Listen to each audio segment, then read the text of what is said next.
দাঁত থাকতে দাঁতের মর্ম আর বাবা থাকতে বাবার মর্ম, এই দুইটা জিনিসই আমরা বুঝতে চাই না। একটা বারের জন্য সংসারের বাজারের ব্যাগটা নিয়ে বাজারে যান, তখন বুঝতে পারবেন দুনিয়া বাস্তবতা কতটা কঠিন। তখনই বুঝতে পারবেন বাবা নামক বৃক্ষ ছায়াটা কেমন। 3,000 টাকা নিয়ে বাজারের উদ্দেশ্যে বের হলাম, আমাকে ধরিয়ে দেওয়া হলো একটা লম্বা স্লিপ, যা কিনা 5,000 টাকা দিয়ে আনাও সম্ভব হবে না।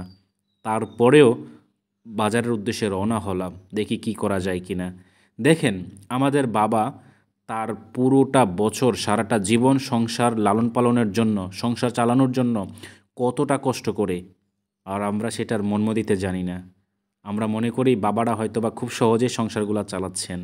দেখেন, একটা বাবা তার সারাটা জীবন দিয়ে তার পরিবারের জন্য খাটে, ঠিক আছে, তার মাথার গাম পায়ে ফেলায়, তার 5টা 7টা সন্তানকে মানুষ করে।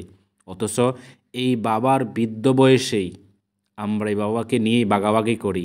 আমি পালতে পারবো না, আমি দেখতে পারবো না, আমি ওষুধের খরচ দিতে পারবো না। আপনি বিষয়টা লক্ষ্য করেছেন? যেই বাবা তার 5টা 7টা সন্তানকে একসাথে মানুষ করেছেন, একসাথে লালন পালন করেছেন, আর তার বৃদ্ধ বয়সে আমরা 5-7 জন মিলেও আমাদের বৃদ্ধ বাবাকে মাকে দেখতে চাই না, ভালোবাসতে চাই না, তাদের কেয়ার করতে চাই না। বাস্তবতা এটাই সত্য। তবে এইটা করবেন না প্রিয় ভাই।